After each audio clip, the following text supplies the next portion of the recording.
présenter. Et puis, bonne conférence à tous. Merci de votre présence. Merci Jean-Philippe. Bonjour, merci d'être là. On n'entend pas au fond. Merci d'être là et bienvenue à Moulin-Isère en ce jour d'inauguration. Le professeur Philippe Jamet, médecin psychiatre, psychanalyste, mondialement reconnu, professeur de psychopathologie à l'université Paris 5, a été chef de service à l'Institut mutualiste Montsouris à Paris et président de l'école des parents et des éducateurs de l'Île-de-France. Il a publié de nombreux articles scientifiques et de nombreux ouvrages destinés aux parents. Il nous propose une intervention de 3 quarts d'heure environ intitulée « De la difficulté de prendre soin de soi ».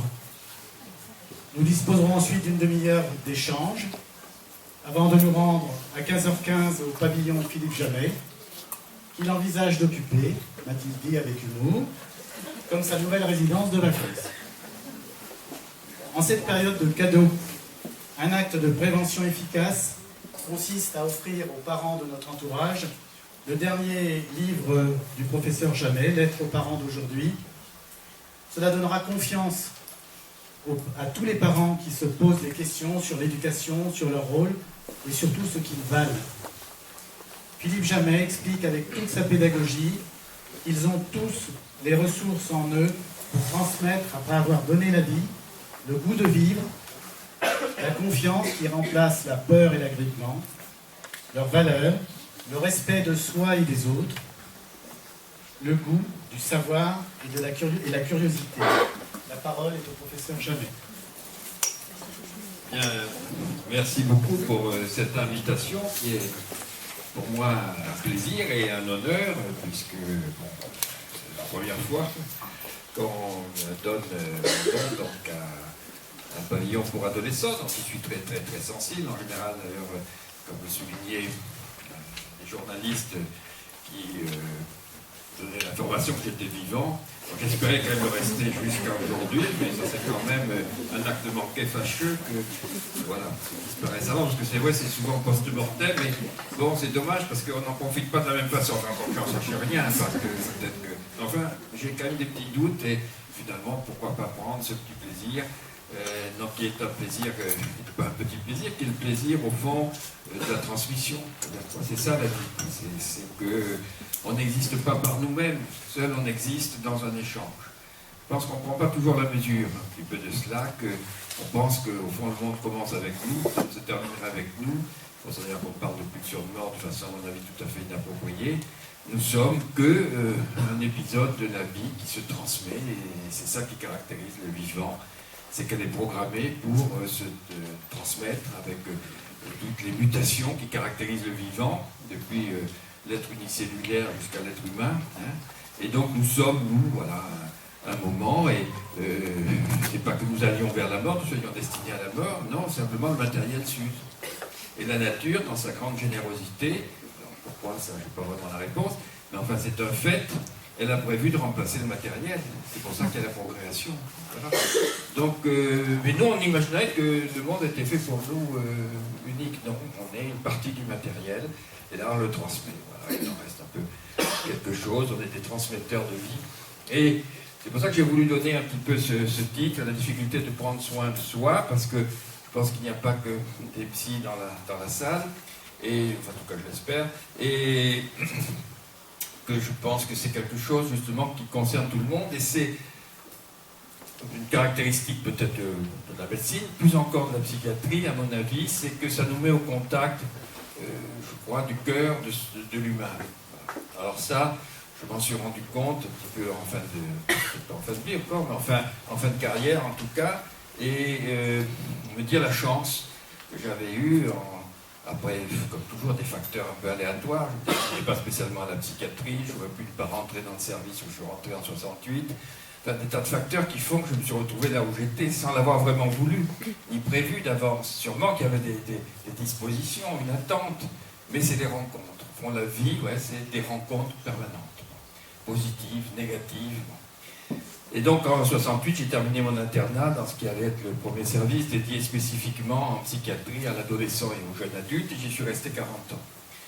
Donc, ce qui m'a énormément apporté, bien qu'il faille changer, hein, c'est très bon de... Enfin, j'ai un petit peu circulé aussi, mais enfin, je suis resté quand même. Et l'intérêt, c'est que, un petit peu, j'ai vieilli avec mes patients et que j'ai beaucoup de contacts avec d'anciens patients, parfois à l'occasion de rencontres comme celle-ci, des patients qui sont passés dans le service. Et donc, l'avantage d'avoir du recul, il faut bien que ça en ait, c'est qu'on voit ce qu'ils sont devenus. Voilà. Et là, pour moi, ça me fait dire depuis 10-15 ans que, au fond, s'occuper d'adolescents et d'adolescents ayant des troubles psychiatriques, c'est un double miroir grossissant de ce que nous sommes. C'est un terrain, je dirais, d'expérimentation, entre guillemets, parce qu'on expérimente, mais on va voir de manière grossie, caricaturale, ce qui nous concerne tous, et en particulier ce qui pour moi constitue quand même une question humaine essentielle. Est-ce qu'on va aller vers la créativité, c'est-à-dire l'échange, le partage, la co-création, ce qui est la vie, au risque de la déception? Ou est-ce qu'on va aller vers ce que j'appellerais la destructivité, un peu en miroir, c'est-à-dire le renfermement sur soi, pour se protéger, mais qui risque de couper de la vie jusqu'à conduire d'ailleurs à la mort? Et c'est ça que nous montre un peu le travail en psychiatrie, je trouve, et en psychiatrie d'adolescents, mais c'est une problématique de toute la vie, et qui pour moi concerne tout le monde. Nous concerne en tant qu'être humain, en tant que parent, en tant que médecin, et bien sûr en tant que psychiatre. Nous avons là un champ, un miroir, un champ d'observation sur justement qu'est-ce qui fait qu'à un certain moment, les mêmes personnes vont pouvoir être tentées par la destruction et qu'on peut jusqu'à en mourir, et qu'on peut voir combien 20 ans ou 30 ans après, ils peuvent ne plus comprendre du tout comment ils ont pu faire ça, alors qu'ils sont là dans un plaisir de l'échange et de la vie. Alors ça, on le voit. C'est pour ça que ça me paraît une leçon de philosophie qui va bien au-delà des livres. Et qui est autour de cette question, qu'est-ce qui fait qu'on va voir le miroir à moitié plein, le verre à moitié plein ou à moitié vide? C'est pas une question de vérité, c'est une question de regard. C'est une question de confiance, c'est une question émotionnelle, et qui va contribuer à changer pas mal notre rapport au monde. Et malheureusement, on a tendance à s'auto-confirmer.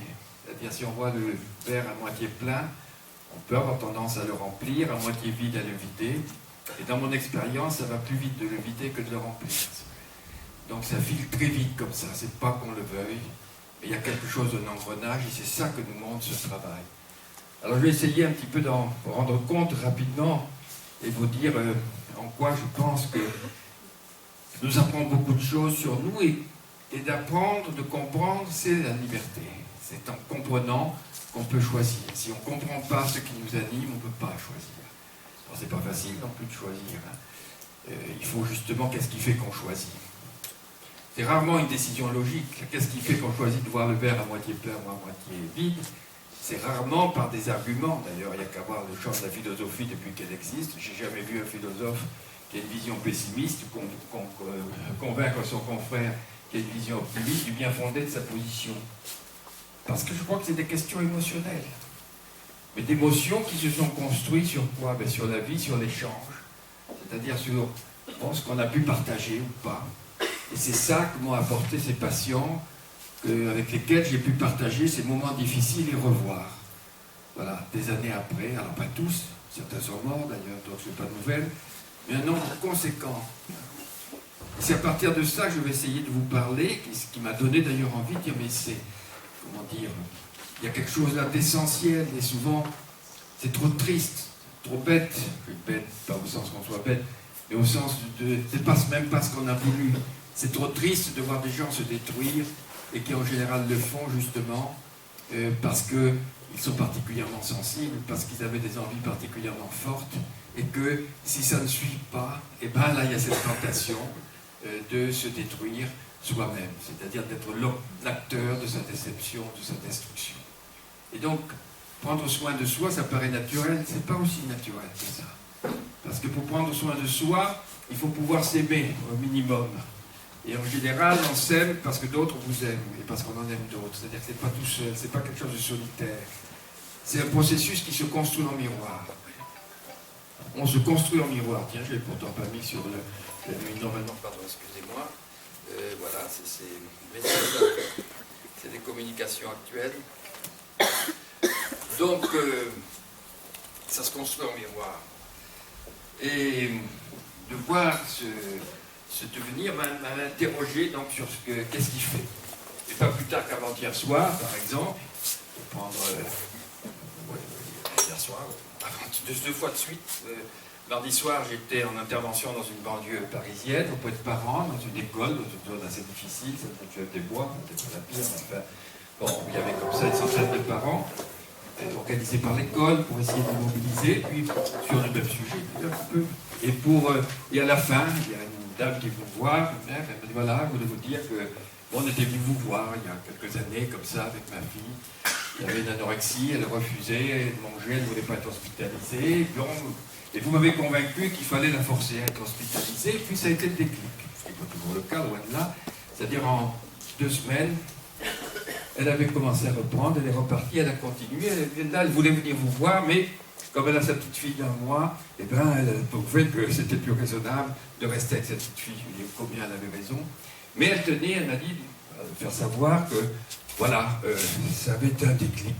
Là où elle refusait tout traitement, où elle était enfermée, quelque chose a fait, là rapidement, d'autres fois beaucoup plus lentement, qu'elle ait envie de prendre soin d'elle. Voilà. Et elle m'a dit cette chose extraordinaire, me dit la mère, et c'est la première fois que je l'entendais comme ça. Elle m'a dit après la naissance de sa fille, tu sais maman, tu m'as donné 2 fois la vie. Une fois à ma naissance, et l'autre fois, quand tu m'as forcé à être hospitalisé.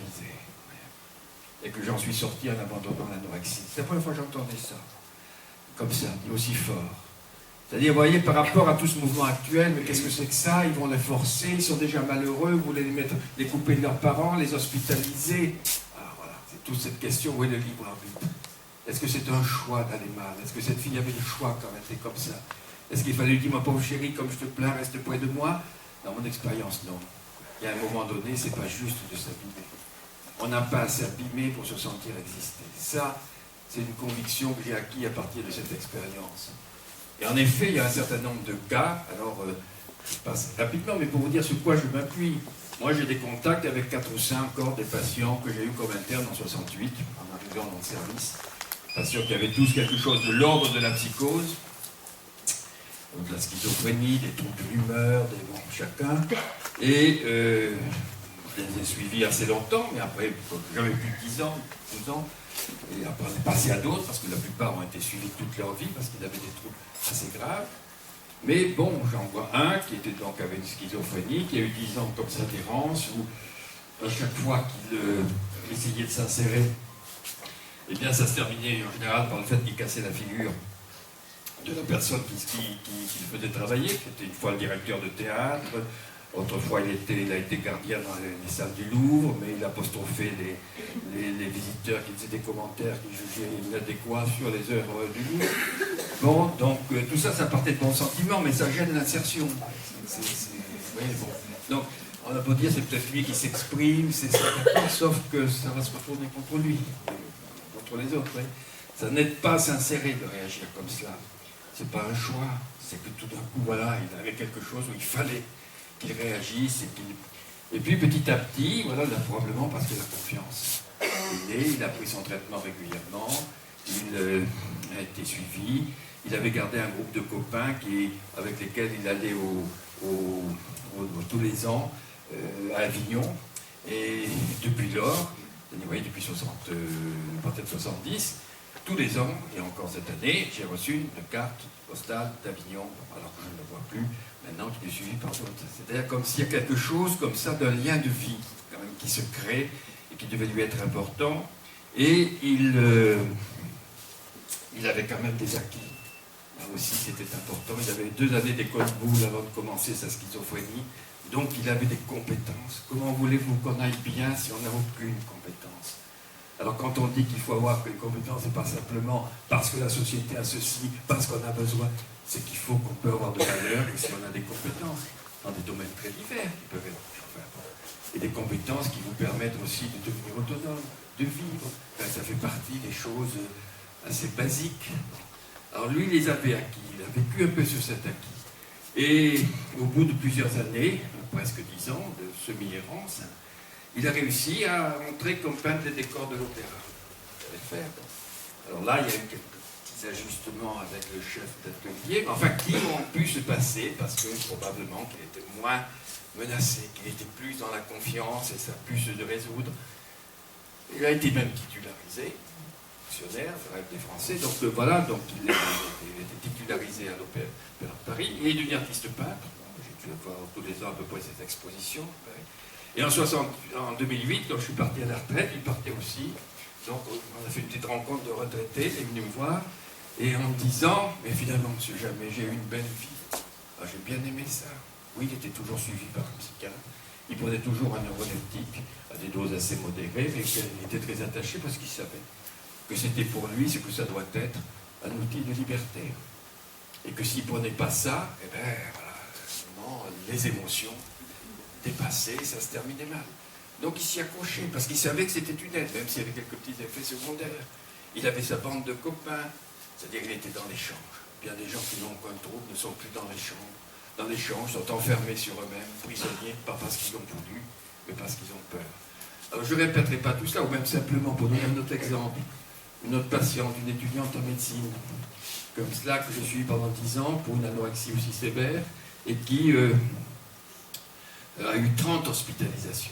Alors ça, c'était l'endocrino qui la suivait, qui m'avait envoyé pour psychothérapie, donc moi j'étais jeune psychothérapeute, donc mon idée c'était que si on comprend pourquoi on ne va pas bien, on va aller bien. Donc il fallait qu'elle comprenne. J'étais très irrité d'une endocrino qui, à chaque fois qu'elle maigrissait trop, la reprenait dans son service, la mettait en sonde gastrique, on la regonflait dans 3 semaines, elle ressortait, 6 mois après, ça recommençait 30 hospitalisations. En 10 ans, 30 hospitalisations. Alors ça m'énervait beaucoup, d'abord parce qu'il ne me demandait pas mon avis, ce qui est quand même fâcheux, et parce que je me disais à quoi ça sert. Vous voyez, c'est là où on voit le somaticien sans cervelle qui applique bon, et que nous, les penseurs, voilà, et on dit si le jour elle ira bien, bien l'abandonnera. Mais il avait raison. Voilà. J'en suis aperçu après coup, il avait raison, parce qu'elle ne s'est pas chronicisée, tout simplement. C'est-à-dire qu'elle remaigrissait, elle reprenait, elle remaigrissait. Sauf qu'elle ne s'est pas chronicisée.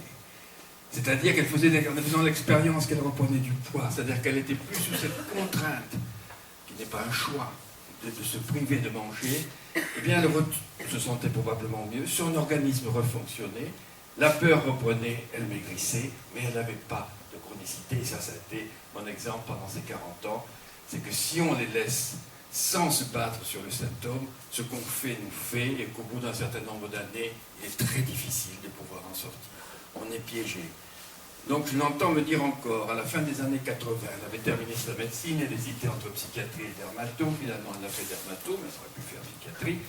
Donc elle a fait dermato, et je l'entends me dire encore, je ne suis plus anorexique. Je ne comprends pas comment on peut être anorexique. Je le voudrais, je ne le pourrais pas. Elle n'a plus jamais été. Elle a eu ce qu'ont souvent ces patients très sensibles, des petits problèmes d'ajustement, de proximité, notamment dans le choix de son mari. Enfin, ça, c'est un problème de vie qui n'en a pas, enfin, plus ou moins. Donc là, elle avait quand même des petits problèmes qui l'ont amené à faire une démarche psychanalytique avec une collègue. Et ce n'était pas parce qu'elle avait une anorexie et qu'elle était en destruction, c'est parce qu'elle se posait un problème de vie, de qualité de vie. Pourquoi je fais ce choix? Est-ce qu'il me convient? C'est tout autre chose que d'être au bord de la mort, parce que quelque chose vous pousse à ne pas manger sans que vous l'ayez choisi. Et après, dans les années 90, je l'ai vu, parce qu'elle s'inquiétait pour ces 2 filles qui étaient adolescentes. Est-ce qu'elles vont pas faire d'anorexie? Non, elles n'ont pas fait d'anorexie. Depuis, je n'ai pas de nouvelles, mais je suppose voilà, qu'elle ne va pas mal et qu'elle est bonne. Donc, vous voyez voilà, ce balancement entre qu'est-ce qui fait que tout d'un coup, au fond, on ne comprend pas, hein, comme on vient une autre. Vous voulez qu'il y a eu aussi 8 années d'hospitalisation. 8 ans, ça je dis ça devant le directeur, ça va être très mauvais pour les... Mais c'est rare quand même qu'on soit obligé à tant d'hospitalisation. Il n'empêche qu'en une dizaine, douzaine d'années, elle a eu 8 années aussi pour de l'anorexie. Elle s'est décollée les 2 rétines à coups de poing sur les yeux. C'est la seule fois que j'ai vu ça de ma carrière. On lui a fait du laser, on l'a remontée, elle s'est attachée à l'équipe qui a fait ça.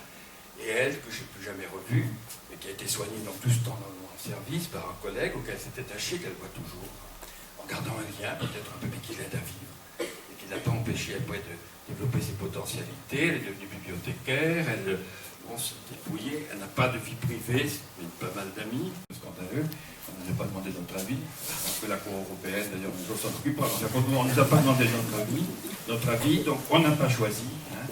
D'ailleurs, on n'a rien choisi. On n'a pas choisi ses parents, ni l'époque où on vit, ni son sexe. Alors on peut le transformer, mais enfin, c'est compliqué, ça coûte cher. Mais voilà, donc rien, ni ses cheveux, ni son nez, ni rien. Oui, c'est ça. Alors si on est dans la confiance, ben, on n'a rien choisi, nos parents non plus, ça nous fait un point commun, ils n'ont pas l'air de trop mal s'emporter, voilà. Et c'est ce qui fait que nous, qui sommes tous assez équilibrés, eh bien, nous sommes plutôt contents de vivre. Parce que voilà, bon, ben, c'est pas... Qu'est-ce qu'on va en faire? Mais si on a des comptes à régler, si on se sent lésé, si on se sent en insécurité, si émotionnellement on ne se sent pas de valeur, si on voit le verre à moitié plein, pourquoi? Quelle injustice! Et surtout, on va être confronté à quoi? Eh bien, à la peur. C'est-à-dire au sentiment, à la mise à l'épreuve justement de ces ressources. Qu'est-ce qu'on a dans le ventre? Qu'est-ce qu'on a dans la tête?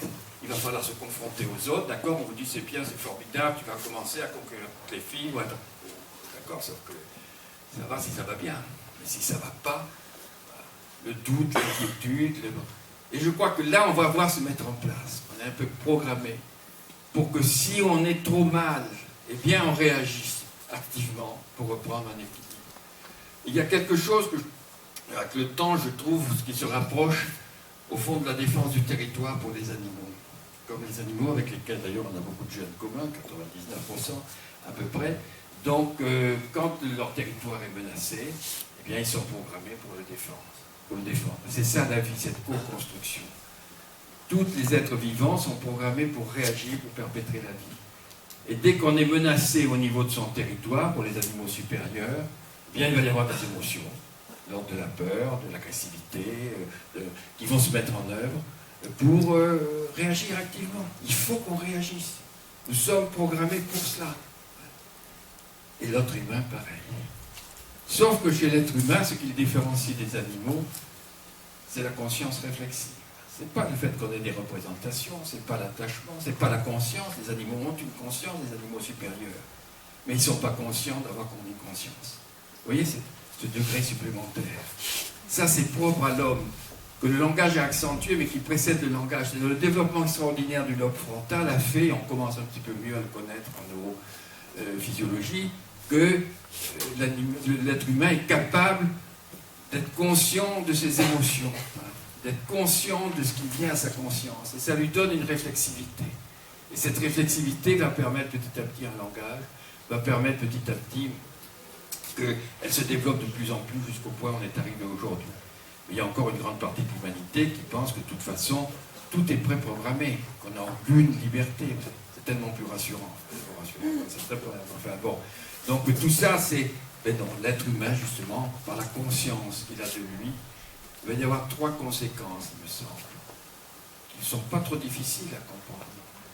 C'est que du fait qu'on est conscient de nous, qu'est-ce qu'on va avoir? Eh bien, on va voir qu'on pourrait toujours avoir plus. Voilà, ça c'est propre à l'être humain. C'est-à-dire qu'on est des êtres d'addiction, à mon avis. C'est-à-dire qu'on n'est pas c'est pas la société moderne qui crée les addictions. On peut favoriser certains types, mais ce n'est pas le problème. Nous sommes des êtres d'addiction, c'est-à-dire on dit pourquoi je n'aurais pas plus. Voilà ce que donne la conscience d'être conscient. Ce n'est pas le problème de l'écureuil, pourtant qui est un gros cumulard. Mais je n'ai pas entendu que les écureuils allaient surveiller si le voisin avait des noisettes un peu plus intéressantes, un peu plus feuillues, avec plus grosses. Non, s'ils en ont faim, il va aller les prendre, c'est la survie. Ça c'est normal. Il faut vivre, c'est une priorité. Mais il n'est pas obsédé par la qualité des noisettes du voisin, ni votre chien, je ne sais pas comment. S'il n'a pas, il va gueuler sur l'autre. Nous aussi, on est obsédés, toi. Pourquoi il a plus que ça? Pourquoi il a plus que ça? Ça, c'est lié à la conscience. Vous voyez comment ça va susciter l'envie, la jalousie, et le sentiment qu'il nous en faudrait toujours plus. Et ce, d'autant plus que quoi? Eh bien, qu'on va tout perdre, parce qu'on va mourir. Et ça, on en est conscient, et on le sait. Ouais, c'est moyen quand même pour l'humeur, ça. Excusez-moi, mais c'est comme ça. Bon. On sait que ça. Alors, vous voyez, ça va. Alors, vous voyez comment ça va ouvrir tout un champ d'avidité, d'addiction à toutes sortes. Et je crois que la première des addictions, d'ailleurs, c'est celle de notre addiction à essayer de comprendre pourquoi on est sur Terre, c'est-à-dire la recherche. Nous sommes condamnés à essayer de comprendre. L'homme cherche à comprendre parce que justement il a conscience de lui. Pourquoi c'est comme ça? Pourquoi c'est pas autrement? Pourquoi? c'est pas la plus mauvaise des addictions. Deuxième conséquence, c'est que nous sommes des êtres de paradoxe, c'est-à-dire de fausses contradictions. Un paradoxe, c'est ça, c'est des contradictions, des choses qui me paraissent très contradictoires, mais en fait, elles ne sont pas au même niveau de logique, donc elles sont insolubles. Et la première des contradictions, des paradoxes, c'est qu'en étant conscience de nous, on va voir que comme pour être nous, il faut se nourrir des autres, ça c'est le propre de la vie. Arrêtez de respirer, ça va se terminer très vite, c'est-à-dire la vie, un échange permanent, mais sur le plan psychologique, affectif aussi. Nous sommes condamnés à l'échange, sauf que nous avons conscience de nous, différents des autres. Alors comment être construit, nourri des autres, et être différent? Fausse contradiction. C'est pas parce que je parlerai la langue de mes parents que forcément je n'ai plus aucune liberté. Mais c'est tout le problème de l'obéissance. Et voyez bien que pour l'homme, recevoir ce dont il a besoin peut être ressenti comme un pouvoir de l'autre sur soi. Je crois qu'il y a des choses assez basiques que l'adolescence va nous montrer de manière caricaturale. C'est qu'on a tous ça besoin, on ne peut pas se construire sans échange. L'enfant, sans son environnement, il n'existe pas. Et nous non plus. C'est-à-dire, nous sommes tout le temps en train de nous nourrir des autres. Et alors là, ce problème de ce pouvoir de l'autre sur moi, il va être d'autant plus fort que comment. Et que plus vous avez besoin de l'autre, plus vous nous donnez un pouvoir. C'est ce que vont nous dire des jeunes, il me prend la tête. C'est pour ça que c'est les pères qui prennent la tête, surtout des ados. À tout seigneur, tout honneur. C'est parce qu'il faut voir que c'est la marque de l'attachement. Si j'ai besoin de toi, ben alors où est ma liberté? Vous voyez comment? Fausse contradiction. Parce que je peux me nourrir et ça peut me permettre d'être moi, surtout si je me nourris à plusieurs ateliers, si je puis dire. C'est-à-dire j'ai un père, j'ai une mère, c'est pas simplement tout l'un, tout l'autre, j'ai l'école. Vous voyez que plus on est dans une relation univoque avec quelqu'un, plus ce paradoxe va être fort et va expliquer quelquefois la violence qui s'ensuit, parce que je me sens prisonnier de l'autre. Mais vous voyez quelque chose qui quand même me semble très important, et pas si difficile que ça à comprendre, c'est la base de la paranoïa. C'est que plus vous avez besoin de quelqu'un, plus ce quelqu'un a un abat sur vous. C'est ce qui fait les charmes de la vie amoureuse, enfin aussi ses difficultés. Mais à tout niveau, cette prise de tête dans les milieux du travail, ça y va. Mais ne vous prendra de la tête que des personnes qui ont un pouvoir à vos yeux. Celui qui vous est indifférent, il ne vous empêchera pas de dormir. Peut-être qu'il vous casse les pieds parce que vous avez un peu de... Bon, il vous empêchera. Celui qui vous empêche de dormir, ça est dans votre tête, là, le soir, vous pouvez dormir, il est là, il est là, il est là. Il est dans votre tête, pourquoi? Parce que votre tête est ouverte. Il ne faudrait pas l'oublier. C'est parce que vous êtes en attente de quelque chose qui représente, parce que vous êtes amoureux, parce qu'il a un pouvoir hiérarchique, parce que vous lui prêtez des connaissances ou des pouvoirs que vous pensez ne pas avoir. Mais il a quelque chose qui vous intéresse, sinon on s'en fout. Et là, ça vous prend la tête. Et les paranos, c'est ça, il faudrait le savoir. Le parano, c'est pas la toute-puissance. On a fait en psychiatrie le sens des erreurs coûteuses, c'est de penser que la toute-puissance, non. La toute-puissance de l'enfant roi, la toute-puissance du psychotique, non, c'est pas du tout une toute-puissance. Et en lui prêtant une toute-puissance, on lui donne justement un pouvoir exagéré. Si le psychotique ou l'enfant ne supporte pas la contrariété, c'est pas une force. Dès que les choses, il ne les maîtrise plus, il est tellement paniqué qu'il se désorganise et peut devenir dangereux. C'est pas une force, c'est la panique qui est derrière tout ça. Et là, vous le sentez, le parano, il faut le voir, et nous avons tous des tendances un peu parano dès qu'on est en insécurité, dès qu'on voudrait être reconnu et qu'on n'est pas. Et là, ça vous rend parano. Vous avez vu? Il ne va pas regarder, vous faites cette tête, vous vous foutez de moi, ça vous ennuie ce que je raconte. Qu'est-ce que ça montre? L'inquiétude. C'est pas la sécurité. C'est pas, je suis tranquille, regardez, j'ai tout ce qu'il faut, c'est bien. Non, c'est l'insécurité. Le parano, c'est un petit enfant en quête de reconnaissance, qui attend d'être validé. Sur toujours des gens hypersensibles qui sont parano. Il y a une réactivité émotionnelle très forte, et qui à ce moment-là deviennent dépendants du regard des autres. Ils deviennent dépendants du percept. Pourquoi? Parce qu'ils n'ont pas de sécurité. Cette sécurité qui vous permettrait de jouer, c'est-à-dire de dire, tiens, il ne me regarde pas aujourd'hui, mais c'est peut-être lui qui est fatigué. Je vais peut-être aller le voir, ça va, tu as l'air plus... Non, il ne me regarde pas, ouais. Non, excuse-moi, il n'a rien à faire. Tu ne me regardes pas, tu m'abandonnes, mais si tu me regardes, qu'est-ce qu'elle a dans ma tête? Vous savez, qu'est-ce que ça montre? Des choses basiques. C'est une insécurité sur les frontières. Si. C'est à côté. Et qu'il est totalement dépendant du regard. C'est ce qui se passe chez ces ados les plus fragiles. On tue pour un regard de travers. Il m'a traité, il m'a regardé. Vous voyez que c'est une force? Non, c'est qu'ils sont complètement dépendants de l'un de l'autre pour assurer leur équilibre intérieur. Donc vous voyez l'importance et le lien avec l'émotion de ce côté paradoxal de l'être humain. Le troisième point qui va ensemble, c'est qu'il me semble que nous sommes, en tant qu'être humain, effectivement, des régulateurs des instincts. Oui, l'être humain, c'est le seul capable sur Terre de pouvoir préférer mourir que de trahir ses copains, de pouvoir ne pas manger pour des raisons religieuses ou de ne pas pratiquer la sexualité. Mais s'il peut se retenir,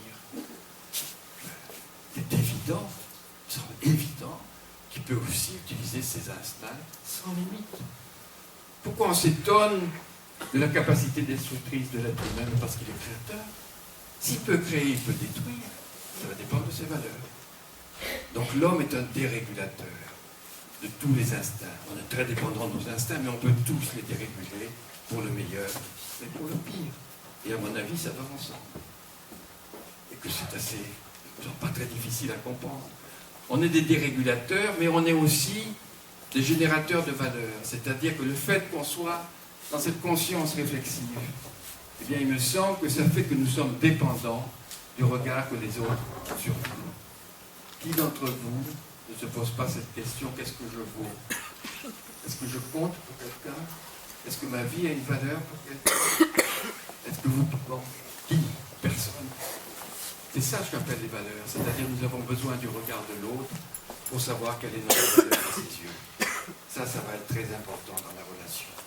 Nous sommes condamnés à la relation, à la recherche de ce que... Alors, pas de chance, me disent certains, moi j'ai aucune valeur. Ben oui, sauf que c'est votre valeur. C'est votre boussole. C'est ça qui va guider vos relations avec tous les autres. C'est la valeur, elle est d'autant plus prégnante que c'est la seule qui vous correspond. Voilà où est le problème. Mais c'est ça qui va guider toutes vos relations. Ne pas avoir de valeur, c'est une valeur terrifiante. Ça veut dire que rien ne compte, mais en miroir, ça veut dire que pour moi, je ne compte pour personne. Et ça va permettre effectivement tous les déchaînements, généralement, de violence, parce qu'il n'y a plus de frein. Donc on ne peut pas se passer, à mon avis, de ce regard-là. Alors, c'est ces trois caractères que je viens de vous donner qui me semblent que dès qu'on est menacé sur notre territoire, eh bien, vont se mettre en action. Seulement le territoire humain, il n'est pas que géographique, une fois trop près, trop loin, il est devenu exponentiel du fait de cette activité réflexive, c'est-à-dire que notre territoire, c'est la représentation qu'on a de soi et qu'on pense que les autres ont de nous. Qu'est-ce que je vaux? Est-ce que je compte? Comment il va? Il est devenu exponentiel. C'est mon territoire, c'est vous partagez les mêmes religions que moi, vous êtes du même village que moi, vous avez... Voilà, qu'est-ce qu'il est devenu? Le club de football dans lequel qui représente une part de mon territoire, il est battu, c'est que j'entre en transe et je casse tout. Il gagne, j'ai l'impression que c'est moi qui ai de la valeur. C'est-à-dire qu'il est devenu infini. Et là, ça va donner ces réactions aussi basiques, primaires, que dès qu'on touche à notre territoire, on va faire comme notre cabot dans la cour, si on est approché de sa gamelle ou pisser sur ses plates-bandes, on va être en colère. Dans ce territoire, voilà, ça va être... Vous avez vu ce matin, là, il a fait son discours, pas un mot pour moi. Vous avez vu comment il a parlé de ceci? Moi-même, un grand symbolisateur et bien équilibré, si j'ai des thèses, je vais me voir, on commence. On va regarder la bibliographie, quelles sont les bases. Mais si on ne voit pas notre nom, alors là, maintenant on va le voir, là, ça me rassure, le territoire est là, mais si jamais on le débattit, vous voyez, c'est bon. Vous voyez, c'est-à-dire que ça va donner des réactions semblables à celles de votre chien dans sa cour. Alors, si on le sait, il y a des moments où on peut dire, là, ça vaut la peine, je me mets très en colère, je suis dans un état violent. Et si on se disait, attends, est-ce que je fais comme un chien ou je fais comme un être humain? Peut-être que ça éviterait certaines de réactions. Vous savez, j'ai été pas mal dans des commissions, y compris de l'INSERM, un endroit scientifique, des plus sérieux. On voit qu'on a 30 candidats, il y en a 2 qui vont passer. Et on voit bien que la plupart finissent par s'endoler, parce que bon, il va n'y en avoir que 2 qui vont émerger. Mais il suffit d'entendre, tiens là c'est l'élève d'un tel. Oh, alors on en voit qui se réveille tout d'un coup, il se jette sur le dossier, regarde, ah, là il y a un truc, il ne se fait plus du tout, ça c'est complètement démodé, là il n'a pas cité ceci. Quelques petites critiques, donc il sera foutu au plus long, il ne passera pas. Tout ça, parce que 20 ans avant, le patron de ce malheureux qui est là, ne lui a pas donné la place qu'il souhaitait à son élève. Et il va avoir l'impression d'avoir fait quelque chose de juste. Quoi. Je fais mon travail d'examinateur, il y avait cette petite... C'est pour ça qu'il l'a fait, parce que... Qu'est-ce qui fait qu'il s'est réveillé à ce moment-là? On est tous comme ça, moi le premier. Mais de le savoir permet de l'atténuer. Ça n'empêchera pas, surtout si on est sensible, d'avoir le cœur qui serre, et bon voilà, mais qu'est-ce qu'on en fait? Vous voyez comment les choses se déplacent, non pas qu'est-ce que je ressens, mais au nom de quoi, au nom de quelle valeur je vais agir à partir de ce que je ressens. Il ne faut pas le nier. Je ne peux pas le nier, c'est comme ça, je le ressens. C'est ni bien ni mal de le ressentir. Ça va dépendre beaucoup de votre temps. Donc, dès que notre territoire est atteint, il va nous falloir agir activement. Alors, comment va-t-on agir activement quand on se sent humilié, quand on se sent blessé? Ça peut être par, je dirais, la créativité, c'est-à-dire je vais en faire plus, je vais me donner à fond. C'est ce qu'on va voir souvent à l'adolescence. Tous ces jeunes sensibles, justement, pas très satisfaits d'eux-mêmes, avec un sentiment plus ou moins de dévalorisation, ou du moins de valeur insuffisante, et qui vont se jeter à fond dans des activités très diverses, mais dont l'intensité même prouve toujours que ce n'est pas seulement leur énergie qui compte, mais c'est aussi le besoin, vous voyez, de se donner une valeur qu'ils ne se sentent pas avoir. C'est la relation amoureuse, et c'est très positif, parce que justement, dans cet échange avec l'autre, quand il est dans la créativité, eh bien, il va vous permettre de voir dans le regard de l'autre une valeur de vous que vous ne soupçonnez pas. Et ça, c'est quelque chose qui nous permet de vous construire. C'est l'importance de la rencontre. Oui, je vaux quelque chose. Oui, j'existe pour quelqu'un. Oui, alors ça peut être de faire du cheval, ça peut être des œuvres charitables, ça peut être des copains, ça peut être la relation amoureuse. Ce n'est pas tout à fait les mêmes effets, bien entendu. Mais c'est le même mouvement. C'est-à-dire qu'il va falloir, dans cette passion, trouver à se donner une valeur soi-même. Et c'est bien, et c'est positif. Et je crois qu'il faut le favoriser. Seulement, il faut savoir que la déception risque d'être à la mesure de l'attente. Voilà le gros problème. Et que le problème de cette créativité, vous cherchez dans ce que vous faites à vous donner une valeur, c'est que vous dépendez de l'objet de la créativité. Et que si vous êtes déçu, le risque du boomerang, vous voyez, et vous allez être déçu en proportion de vos attentes. Là, c'est quelque chose aussi d'important à dire et à sentir. Ceux qui attendent peu, ils ont moins d'avantages, c'est qu'ils risquent peu d'être déçus. Mais enfin, ça se paye aussi, peut-être une vie moins. Et ceux qui attendent beaucoup de choses vont les décevoir. Et là, il y a quelque chose qui me semble qui est faussé dans notre civilisation à l'heure actuelle. On parle trop de la souffrance. Je pense d'ailleurs que c'est pour les adultes de faire passer sur les adolescents le fait qu'ils ne se rendent pas assez compte combien eux sont en train de souffrir. Enfin bon, de toute façon, c'est humain. C'est humain. Mais de dire qu'ils souffrent, ces jeunes en difficulté. Ils souffrent de quoi? De leurs envies. Donc parlons des envies et un peu moins de la souffrance. D'autant que la réponse à cette envie très forte, quand elle est déçue, eh bien, au lieu d'être de la créativité, va être ce que j'appelle la destructivité. On retrouve ce par quoi j'ai commencé, c'est-à-dire cette bascule, ce choix, qui est à mon avis le choix humain fondamental. On va vers l'échange au risque d'être déçu. Ou on va vers la destructivité. Et là, on se met en la maîtrise. Alors, qu'est-ce que c'est pour moi la destructivité? C'est justement comment ce sentiment d'être actif va faire que, en allant mal, en détruisant, eh bien, vous reprenez un sentiment de pouvoir. Vous vous sentez à nouveau acteur de votre vie. Et ça vous soulage, je dirais, biologiquement, automatiquement. Je me sens acteur, je suis moins mal que si je me sens comme ça, sans valeur, abandonné, comme une nouille impassible. Non. Là, j'agis, c'est moi. Et je vais croire que c'est mon choix, très facilement. Et je dirais que tous les troubles dits psychiatriques me paraissent une réponse active, je dirais une conduite adaptative, paradoxalement, à une situation de menace. Et où on répond non pas en choisissant, personne ne choisit ses symptômes, parce que ça va se faire sur une base émotionnelle. Et on va répondre en fonction essentiellement de notre tempérament, des circonstances, un petit peu de l'environnement ou des modes, mais on choisit très peu. Personne n'a choisi. Qui d'entre nous n'a pas une petite, phobie ou un petit toc? Alors les phobies, c'est surtout les femmes, les tocs, c'est un peu plus les hommes. Ouais, personne n'a choisi. Vous avez peur des araignées, vous avez peur de... Vous avez besoin de tourner la serrure 3 fois comme ça, alors que c'est suffisant. Essayez de ne pas le faire, et vous verrez que Bon, un petit peu d'anxiété dans l'après-midi, vous direz, mais mince, je vais peut-être laisser ma porte ouverte, mais non, donc vous faites de bonne, d'accord, le lendemain, 3 petits tours, et puis voilà. C'est-à-dire, ça soulage. Demandez à des personnes qui se scarifient pourquoi vous vous scarifiez. Elles vont vous dire, mais je sais pas, moi, c'est pas moi, c'est plus fort que moi, mais ça me soulage. Mais ça vous soulage, j'ai bon cœur, passez-moi votre cutter, vous allez voir que vous soulagez tout de suite, et même gratuitement. La réaction va arriver tout de suite, non, ça ne va pas la tête, vous foutez de moi, vous êtes malade, voilà une réaction normale. Pourquoi? Dites-moi pourquoi? Parce que vous souffrez, j'irai vous larder du coup de couteau, enfin. Alors expliquez-moi. Pourquoi quand c'est vous qui êtes l'acteur, ça vous soulage, et je pense que c'est vrai que ça vous soulage. C'est ça le problème des troubles psychiatriques. C'est qu'on y adhère, c'est pour ça qu'on y adhère. Vous revendiquez jamais d'avoir une colique néphrétique ou une fracture du fémur, mais vos troubles du caractère, votre alcoolisme, votre drogue, votre petit pétard le soir, ça c'est moi, c'est mon choix. C'est très peu un choix.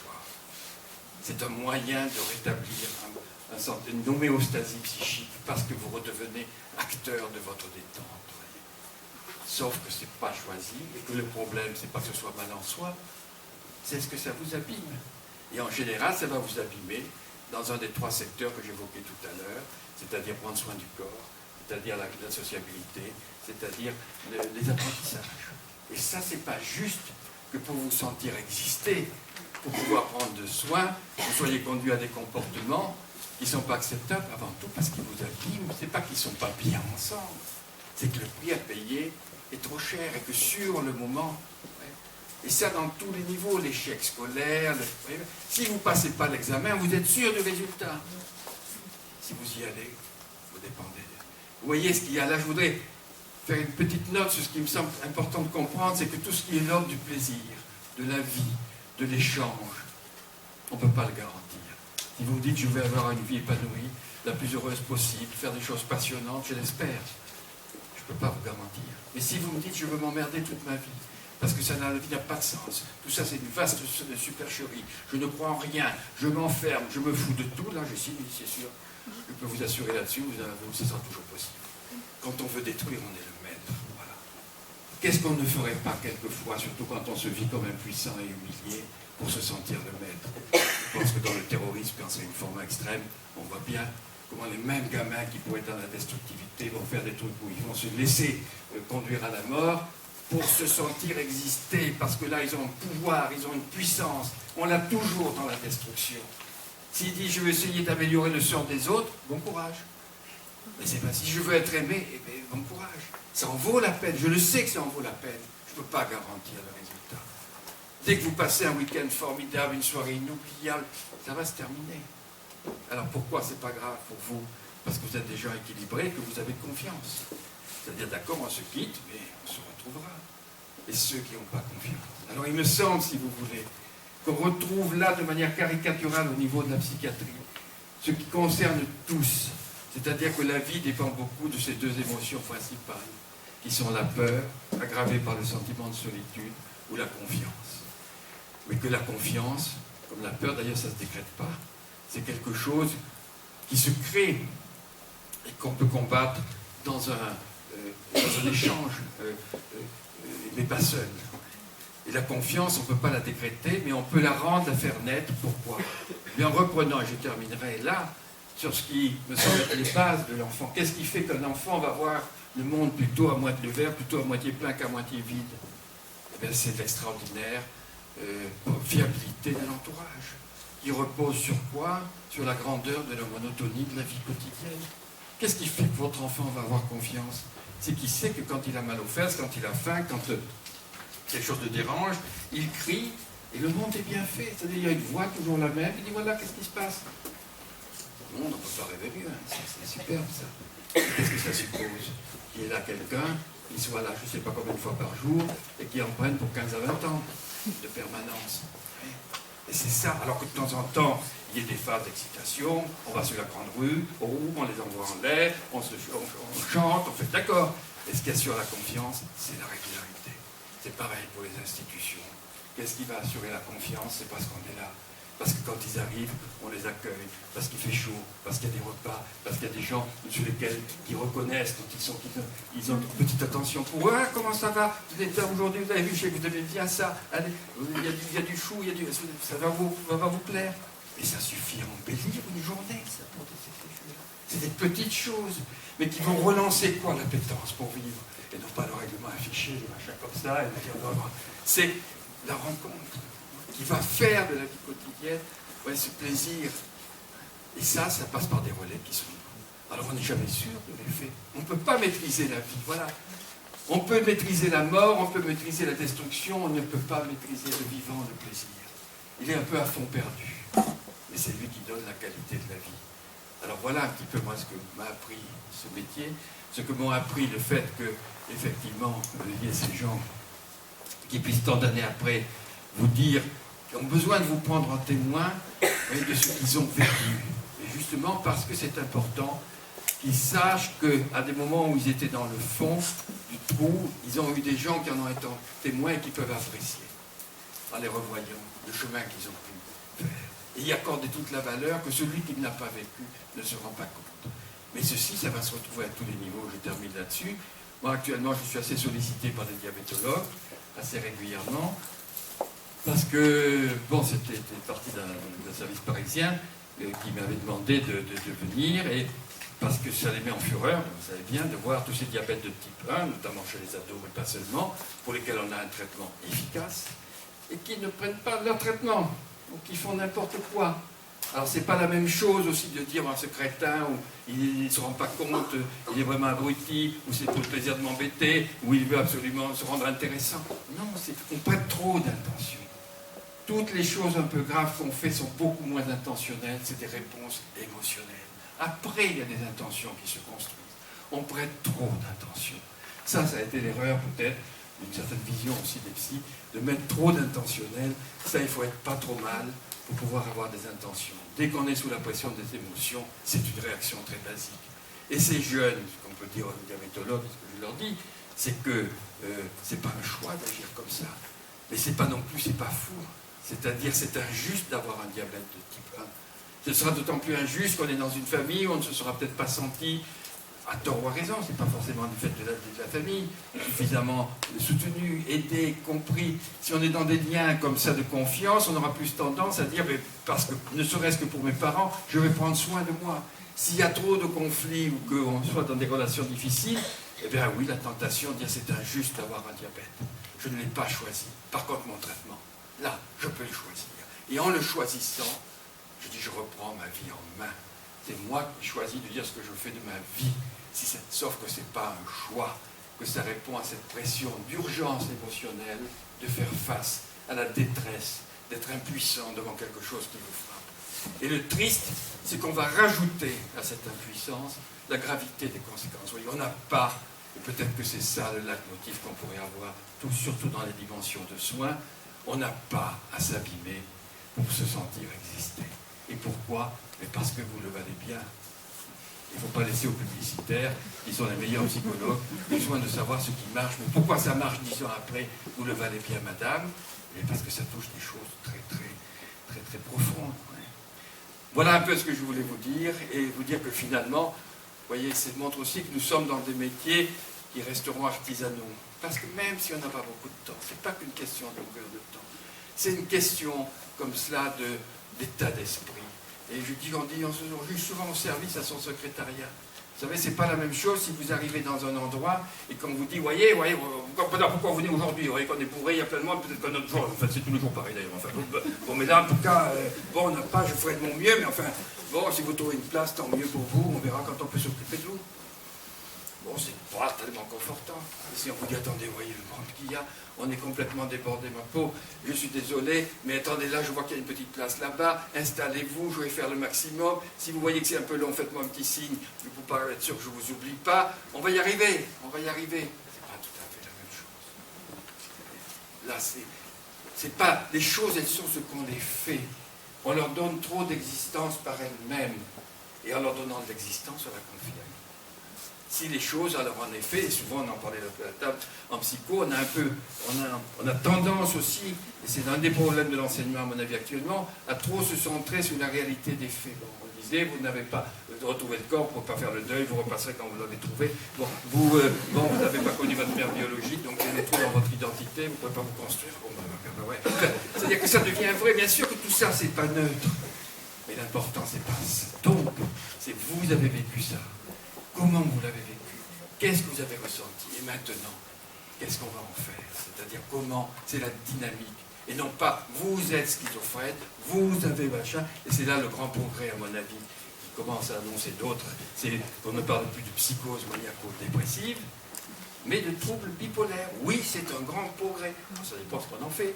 Si c'est pour dire, bon, c'est un trouble bipolaire, on le sait, c'est biologique, donc zinzin, tu prends ton médicament, et puis tire-toi, et puis voilà. Mais non, c'est-à-dire que oui, les variations d'humeur, personne ne les commet. On les subit. C'est pas nous qui choisissons qu'elles soient plus fortes à un certain moment. C'est pas une question de volonté. Mais on sait que on a justement des traitements qui sont des traitements de liberté qu'il va falloir ajuster pour que vous retrouviez quoi? Une capacité de choisir. Et que quand vous êtes plus sous l'emprise des émotions, eh bien vous êtes, comme nous tous, avec les différences, avec peut-être une sensibilité plus grande, une réactivité plus grande sur certains points. Et vous n'êtes pas un malade ou un psychotique. Et je pense que la perte de la disparition de ce catalogage, eh bien, me semble important, parce que justement, c'est à un niveau beaucoup plus prosaïque que les choses se passent, à mon avis, c'est-à-dire à un niveau de la chimie des émotions. Alors après, ça va retentir, c'est ce que j'ai essayé de vous dire, et pas seulement ça, toute difficulté va retentir sur l'image que nous avons de nous-mêmes. Et là, notre activité réflexive, il faut que nous la fassions marcher, et pour ça, il faut en savoir l'importance, et il vaut mieux ne pas être seul. Et c'est ça auquel je vous invite, c'est avoir un échange là-dessus.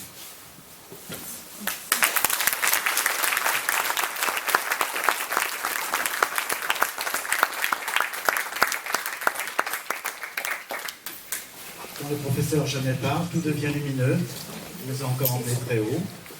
On a l'impression à chaque fois de devenir un peu plus intelligent. C'est pourquoi il est possible de développer comme moi une forme de dépendance à ses écrits, à ses conférences. Eh bien, maintenant, le moment des questions est venu.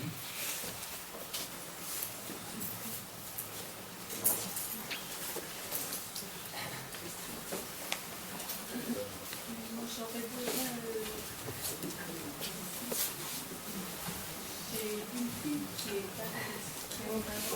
sévère. Depuis l'âge de 15 ans, elle a 41 ans aujourd'hui. Elle était très brillante. Elle a été vue par un médecin merveilleux qui, à l'époque, a dit c'est une dépression. Mais moi,